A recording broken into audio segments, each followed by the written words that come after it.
Meus queridos irmãos, meus amigos, parentes e a todos aqueles que gostam da nossa programação da IBLAPA através aqui da nosso canal de IBGlê Express, onde nós estamos desenvolvendo esse tema doutrinário, sobre os 10 mandamentos aplicados aos cristãos de hoje. Nosso tema hoje será sobre o 7º mandamento: não adulterarás. Então, vou ter o prazer de estar com vocês aqui. Meu nome é Marcos Domingos, eu sou professor aqui da Escola Bíblica Dominical. Esse 7º mandamento, como nós costumamos contar, na verdade, ele poderia ser o 6º, porque no texto de Jesus, em Marcos capítulo 10, verso 19, quando Jesus cita os mandamentos, ele aparece em 6º lugar, e não em 7º como está no original. Mas enfim, o que nós temos aqui é uma ordem, é imperativo isso aqui: não adulterarás. E na versão transformadora fala: não cometa adultério. Mas acho que a grande maioria das versões adota mesmo essa ordem direta: não adulterarás. Esse é o texto. Bom, precisamos conhecer primeiro o que nós entendemos por adultério. O adultério, segundo a Bíblia, é uma relação sexual entre um homem casado com uma mulher de outro homem. Então são duas pessoas casadas. E aí se tem o que a Bíblia chama de adultério. Se caso envolver solteiros, o texto fica um pouco diferente e nós vamos traduzir por fornicação. Embora em algumas passagens bíblicas adultério e fornicação se confundem, então não é porque não se trata de pessoas casadas, mas talvez um casado e um solteiro ou entre solteiros, é que o pecado diminui, apenas a forma de se expressar. E também nós vamos encontrar o sexo praticado por alguma vantagem, ou financeira, ou por algum favor, até por obrigação, forçado, que é o caso da prostituição. E nós vamos ver também que a Bíblia também trata da questão do estupro também. Então, se caso uma mulher era estuprada, então aí não se configurava o adultério, porque a mulher não tinha chance de poder se livrar do agressor. Isso que é o que vai acontecer. Mas na questão da prostituição, também que envolve sexo fora do casamento, a Bíblia também condena nesse caso. E havia na antiguidade, em função da influência de povos pagãos, as prostitutas de templos, as chamadas prostitutas cultuais. E tem um texto muito curioso na Bíblia, que está em Gênesis capítulo 38, verso 21, que um dos filhos de Jacó, pelo nome Judá, se envolveu com uma mulher dessa, e que na verdade ela estava disfarçada de prostituta cultual, mas ela se tratava de uma nora do próprio Judá, mas que ela tinha enviuvado há pouco tempo, e ela achou um artifício, uma artimanha de enganar seu sogro, e ele teve relações sexuais com ela, e deu-lhe um presente, alguma coisa em troca, e ela veio a ficar grávida mais tarde. Então, no caso aí, nós encontramos uma pessoa casada com uma viúva. Bom, o que nós vamos entender aqui pela Bíblia também é que no propósito de Deus, essa relação sexual envolvendo mais que uma mulher, não é projeto de Deus no original. Embora nós vamos encontrar depois uma prática entre os hebreus e todo o povo da antiguidade de que o homem poderia ter mais que uma esposa. E aí ele tinha esse esse acerto, esse pacto com outras mulheres e não se configurava adultério porque ele tinha adotado mais que uma esposa para viver consigo. E a lei judaica também estabelecia regras para que isso acontecesse, para que a mulher não ficasse desamparada numa situação dessa. Mas o que nós encontramos no texto, logo no começo, é que a palavra em Gênesis capítulo 2, verso 24, fala assim: Deus separou uma parte do homem para formar a mulher. Né? São, portanto, da mesma origem. Então, veja que a mulher, ela sai do corpo do homem. Então, nós podemos entender que essa mesma origem é a mesma carne. Então, é daí que vem a mulher.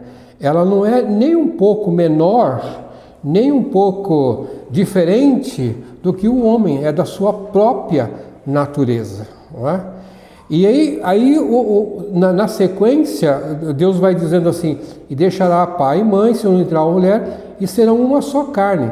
Então, veja que curioso que é que a mulher sai da mesma carne, o homem, é formada por Deus, depois ela, lógico, vive separada, mas se caso se juntar com outro homem, ela volta a ser uma só carne. Dentro desse propósito de Deus, né, Deus fez um homem e uma mulher, um para cada um. Não tem outro envolvimento.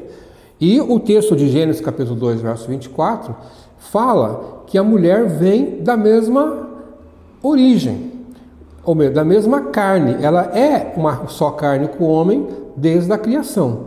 Aí, lógico, a mulher vive um tempo separada, às vezes é criança, cresce, e quando ela se torna esposa, ela volta a ser uma outra só carne com o seu marido. Então isso é a questão bíblica, né? Que nós encontramos que Deus tem sempre o propósito de unir homem e mulher como se fosse uma única parte, né? E Jesus diz assim, que aquilo que Deus uniu, que é o propósito de Deus, ninguém pode separar. E aí Jesus se posiciona claramente contra o divórcio, né? Embora soubesse, e era prática entre os judeus, o divórcio, né? Já há muito tempo. E até hoje eles praticam isso, eles não obrigam ninguém a viver com uma pessoa que não gosta, né? Nós encontramos então um texto de Paulo que quando ele fala dessa união carnal, né, através do sexo, né, então Paulo diz que os dois se tornam uma só carne. Né? No caso aí Paulo está falando do texto de 1 Coríntios capítulo 6, 16, quando ele alerta a igreja para a questão de os homens se envolverem com mulheres prostitutas. E aí o nosso corpo, santuário do Espírito Santo, ele é então contaminado, né, profanado, porque se envolve com uma mulher fora do casamento e se torna uma só carne com ela. Bom, o que nós temos aqui então é que adultério é essencialmente uma quebra de aliança ou de pacto.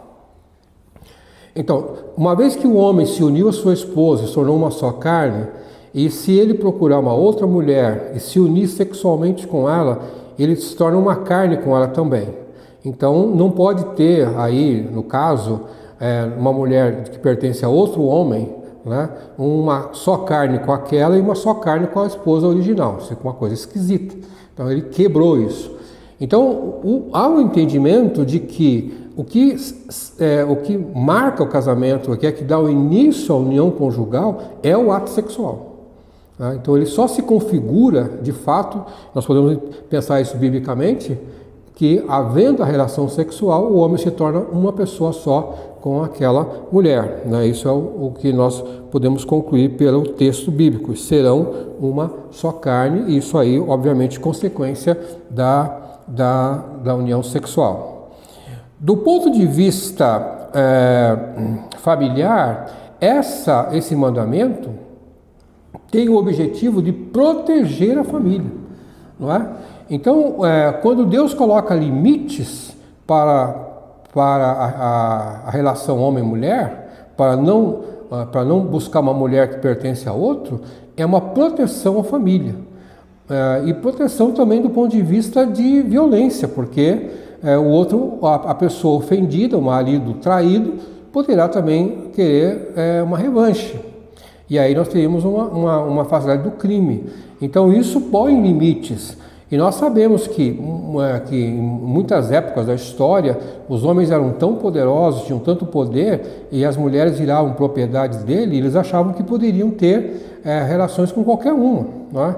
Há fatos da Idade Média de que os senhores de grandes propriedades, eles tinham direito de buscar na casa dos seus sitiantes, daqueles que trabalhavam na propriedade, e tirar dele a filha para o seu deleite. Tá? Tal era a arrogância, tal era a brutalidade com que tratavam as mulheres. Então o mandamento bíblico protege a família. Então, se isso não existisse, cada homem poderia sair, pegar a mulher do outro, ter filho com ela, viraria então uma promiscuidade só. Não é? Do ponto de vista social, então nós estamos concluindo que evitamos a imoralidade, a promiscuidade, né? E porque a família está protegida. Esse o nosso entendimento até aqui. Bom, Jesus aponta o adultério como um problema de santidade individual. Eu entendo que Jesus coloca a questão do adultério, no Mateus capítulo 5, verso 27 e 28, num outro patamar, até então não percebido pela lei mosaica, porque o adultério era apenas um ato físico, um deslize ou uma transgressão, então, entre pessoas casadas, que só se configurava se houvesse um ato sexual. O que Jesus traz agora não é um adultério só do ponto de vista prático, né, da ação, mas do ponto de vista intelectual, do ponto de vista também da emoção. Não é? Isso é o que nós vamos encontrar quando Jesus diz assim que quando um homem olha para uma mulher e ele tem o desejo de possuí-la, não é? Ele já adulterou no seu espiritualmente falando ou intelectualmente falando. Nesse ponto, nós vamos pensar hoje que parece ser que a questão do adultério na sociedade moderna é uma questão irrelevante hoje. A sociedade moderna aceita essa transgressão como uma coisa quase que costumeira, não é? Ainda temos, lógico, casamentos sendo dissolvidos, né, por uma traição de um ou da outra parte. Mas, de um certo modo, a sociedade é bastante tolerante com essa questão do adultério e muitas vezes até incentivado, né? Conta-se aí que, uma certa ocasião, um homem entrou num consultório médico absolutamente apavorado e nervoso, não é? E isso já era por volta de 9 horas da noite. Aquele médico, ao perceber aquele homem tão apavorado, tão nervoso, perguntou o que é que estava acontecendo, pediu para ele se acalmar, e o homem respondeu dizendo que estava daquela forma o dia todo, perturbado, porque havia recebido uma carta. E naquela carta dizia que se ele não deixasse de sair com a esposa, com uma certa mulher, o autor da carta iria explodir a cabeça dele. Aí o médico, olhando para ele, falou o seguinte: mas então é simples, você deixa de sair com essa mulher. Mas ele falou assim: doutor, não é essa a questão. A questão é que eu não sei quem foi que assinou esse bilhete. Então, o que nós estamos concluindo é que muitas vezes para as pessoas a questão do adultério não é o ato em si, mas o que pode estar associado de forma indireta ou de uma forma até banal nisso aqui, não é? Então, também se conta uma outra história parecida de que um casal no metrô de Nova York resolveu ter relações sexuais e as pessoas viram que o casal estava ali praticando aquilo e ninguém tomou nenhuma atitude, exceto quando começaram a fazer muito barulho. Aí alguém mandou eles ficarem quietos. Então veja que o ato em si é tolerado. a menos que aconteça algumas coisas menores, então que isso vai incomodar um ou outro, não é? Bom, desse ponto de vista de Jesus aqui, ele diz assim: mas eu lhes digo, qualquer que olhar para uma mulher para desejá-la, já cometeu adultério com ela no seu coração. Esse é o texto de Mateus capítulo 5, verso 28. Nesse ponto, eu creio que nós homens ficamos numa situação bastante complicada. Porque nós homens temos a atração por uma mulher vem pelo olhar, não é? Então, se isso não fosse possível, talvez a gente nunca se interessasse por uma mulher que a gente considerava atraente ou bonita. Então aí nós ficamos pensando assim, será que eu posso olhar para uma mulher, talvez até admirá-la, achar que ela é bonita e tal, sem pecar? Se você pegar o texto dessa forma, talvez você vai concluir por aí.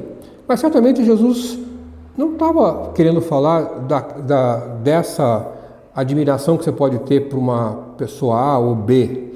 O que Jesus está falando é a cobiça que vem junto com o olhar. E aí Agostinho, bispo de Hipona, escreve no texto que ele comenta, o Sermão do Monte, ele diz o seguinte: todo aquele que olhar uma mulher com concupiscência, ou seja, cobiça, isto é, esperar que esse fim e ânimo que cometa adultério com ela, o que já não é só ser excitado com deleite carnal, mas consentir claramente a libido, de modo que não se refreie o desejo ilícito e, se houver a possibilidade, sacie-se. Um texto bem, diria assim, até complexo, né? Mas, na verdade, o que Agostinho está trazendo aqui é que quando um homem olha para uma certa mulher, né, e tem o desejo, eu vou dizer também que tem muitas mulheres que têm esse mesmo olhar, não é? Então, quando você olha para uma mulher e você a cobiça, e aquilo começa a entrar na sua mente, e você começa a transformar a sua observação, o seu visual, num desejo íntimo seu, que você já não consegue mais se conter, e você começa a ficar já até excitado com aquela ideia, e de maneira que todas as suas fronteiras, seus limites, todas as suas salvaguardas já foram derrubadas, e que, se caso houver oportunidade, você vai ter sexo com aquela mulher. Então é esse o ponto que Agostinho está se referindo para esse texto. Quase que um desejo incontrolável, na verdade um desejo incontrolável mesmo, né? E ainda no pensamento de Agostinho, nós vamos encontrar que ele diz assim: 3 coisas constituem o pecado: a sugestão, o deleite e o consentimento. A sugestão, ele diz assim, é aquela imagem, né? Aquilo que às vezes está até na sua memória ou no seu sentido. Então, desperta o seu sentido nisso. Então, quando um homem às vezes olha uma mulher, né? Então, e a maneira como ele a enxerga, né? Então é sugestivo para ele, né? Despertar o seu sentimento sexual por ela. Então essa sugestão vem por aí, não é? Essa imagem. E aí ele mentaliza isso, né? Ele tem essa questão intelectual dele, há um deleite, há um prazer, né? Ali ainda intelectual ou dentro do seu sentimento. E quando ele dá vazão a esse sentimento, ou seja, o ato em si, então aí ele conclui aquela sua sugestão. Até em outro texto interessante, quando Agostinho fala sobre o pecado de Adão e Eva, ele faz uma alusão de que o diabo seria a sugestão, a imagem que aparece para Eva. Eva, então, mentaliza aquela memória, aquele desejo, e Adão seria o executor do pecado. Esse é um pensamento de Agostinho. Também alguns pensamentos rabínicos dizem assim: os olhos e o coração são agentes do pecado. As paixões somente se alojam em quem enxerga. Então, os nossos olhos é uma abertura, é uma janela, né? Os olhos são aberturas, são janelas para que entrem esses desejos e aí eles vão se alojar no coração. Então, desse ponto de vista, eu diria que o cego ele tem uma vantagem, porque provavelmente muitas das coisas que ele deseja não vem pelo olhar, não é? Mas para nós, pessoas que têm os dois olhos, então isso passa a ser também uma dificuldade. Por isso que Jesus fala, se o seu olho te levar você a pecar, fique cego, arranque o olho. Então, numa linguagem bem literal de Jesus, né, quando ele está falando disso que pode te levar ao pecado, né, desse ponto de vista. E você vai pensar agora comigo também o seguinte, que nós, latinos e brasileiros, e o Brasil tem um péssimo hábito, vocês, de encarar uma certa mulher e quase que ele a desnuda no olhar, e não só contente de olhar pela frente, ele olha por trás até ela sumir da sua vista, né, que em outras culturas, em outros países isso aí é tido como uma falta de educação. Então veja que nós latinos já estamos sendo incentivados a praticar esse tipo de coisa também. Muito bem, concluindo, nós temos o quê? Que Jesus tem uma situação, diria assim, constrangedora, quando ele está diante de alguns puritanos ali da lei judaica, ele traz uma mulher que foi pega em adultério. E aí, num teste que eles queriam, numa armadilha armada por aqueles mestres da lei, os fariseus, todos que estavam ao seu redor, como relata o evangelista João, capítulo 8, verso 7, ele diz assim, mestre, pegamos essa mulher em adultério, a lei diz que nós temos que apedrejá-la, o que você fala disso? E aí Jesus responde, se algum de vocês não tem pecado, atire a primeira pedra. E todos foram embora. Então, veja que quando Jesus trata dessa questão do adultério, da mulher adulta, da prostituta ali, ele fala que o pecado que os outros tinham e que não dava moral, não dava credibilidade para punir aquela mulher, não tinha muita diferença. O adultério não é muito mais grave do que a mentira, do que a fofoca, do que a falta de amor. Eles estão no mesmo nível, não é um pecadinho ou pecadão, nesse ponto de vista, né? Eu diria também ainda que o adultério no Novo Testamento, ele parece ser um pecado duplo, porque ele é tanto mental como físico. Quer dizer, então, do ponto de vista de Jesus, se eu posso adulterar também mentalmente, eu tenho uma dupla ação aqui, uma dupla oportunidade de pecar, porque tanto posso fazer isso só na minha mente, na minha imaginação, como também posso fazer isso como um ato, né? Agora, ser cristão nessa época é uma coisa difícil, porque nós vivemos num mundo de sensualidade, de pornografia, de libertinagem. Isso é produto de consumo, está à disposição de quem quer que seja, em livrarias, na internet, em tudo quanto é lugar. Então, quando nós estamos numa sociedade de tanta libertinagem como nós estamos vivendo, passa a ser um desafio muito grande e uma missão quase impossível de você não cair em adultério por tanta oferta que nós recebemos. Então, pelas nossas próprias forças, eu diria, é missão quase que impossível. Então, aí nós vamos precisar muito da ajuda divina para que a gente não caia em tentação. O autor ao livro dos Hebreus coloca também o leito conjugal como santo, como sagrado. E ele alerta dizendo que Deus julgará os adúlteros, ou seja, aquele que profana o casamento, não é? Então, pode ser que a sociedade não trate assim, mas Deus haverá de punir os imorais e os adúlteros, né? Veja, o adultério também é um pecado que a vítima principal é um dos cônjuges, é um pecado entre homem e mulher, marido e mulher. Isso é esse pecado aí. A primeira pessoa a ser afetada é um dos cônjuges, ou seja, o marido, ou seja, a esposa. E lógico que vai ter toda a repercussão de família, da sociedade e até questão, às vezes, de governo também, né? O casal não pode ignorar o risco da infidelidade, o risco do adultério. Veja, de novo, trazendo o cenário que nós estamos vivendo hoje com tantas ofertas. Então, o casal que vigia, o casal que está em oração, que está atento, não descuida disso. Não permite que uma das partes fique exposto a pecar. Tem que tomar muito cuidado com isso aí, não é? Então, não podemos negligenciar também as nossas funções de cônjuges, não é? Então, às vezes, nós encontramos casais que têm problemas sérios de relacionamento sexual e aí uma das partes vai ficar vulnerável. Então, quer dizer, em termos práticos, em termos de conselhos práticos, essa questão tem que ser resolvida dentro do quarto, na intimidade do casal. Então, naquilo que for possível resolver isso para evitar que uma das partes fique exposta.